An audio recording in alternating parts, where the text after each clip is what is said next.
Before we go further, grace needs to be defined properly, because the version most people carry is too small for what the Bible actually describes. Here's what grace is not: God lowering his standard, God going soft, God deciding that holiness matters a little less than he originally said because the humans are struggling. Grace is God meeting his own standard on our behalf when we couldn't. That's an entirely different thing. And here's something that genuinely surprises most people when they see it clearly. Grace didn't start at the cross. Grace has always been God's direction of travel. Noah didn't earn the ark. He wasn't chosen because his moral performance was flawless. Genesis 6:8 simply says, Noah found grace in the eyes of the Lord, unearned, undeserved, extended. Abraham wasn't justified by his resume. He lied about his wife twice. He tried to manufacture God's promise through his own strategy. And yet Romans 4:3 quotes directly from Genesis, Abraham believed God, and it was counted to him as righteousness.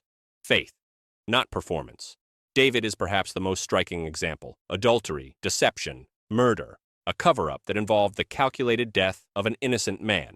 And God called him a man after his own heart, not because his sin didn't matter, but because grace reached further than his failure. Psalm 51 is David's raw, unfiltered response to being caught, and God not only received it, he put it in the Bible. Grace was always there. Before the New Testament, before the church, before the cross didn't introduce grace, it made it undeniable. It showed the full length grace was willing to go. John 1:17 gives us the clearest single-verse distinction in all of Scripture. The law was given through Moses, grace and truth came through Jesus Christ. Notice the contrast carefully. The law was given, handed down as an external standard, a set of requirements from outside you placed upon you. Grace and truth came in a person, embodied, lived out, offered face to face. The law tells you what God requires. Grace provides what God requires in the person of Jesus Christ. Here's the line worth remembering. The law shows you the wall. Grace opens the door. And here's what that feels like when it actually lands in a person's life. You stop starting your prayers with an apology tour. You stop calculating whether you've been good enough this week to ask God for something. You stop hiding when you fail and start running toward him instead of away, not because sin stopped mattering, but because your access to God stopped depending on your performance. That shift from straining to resting is what grace actually produces. Same God, same holiness, but a completely different way through.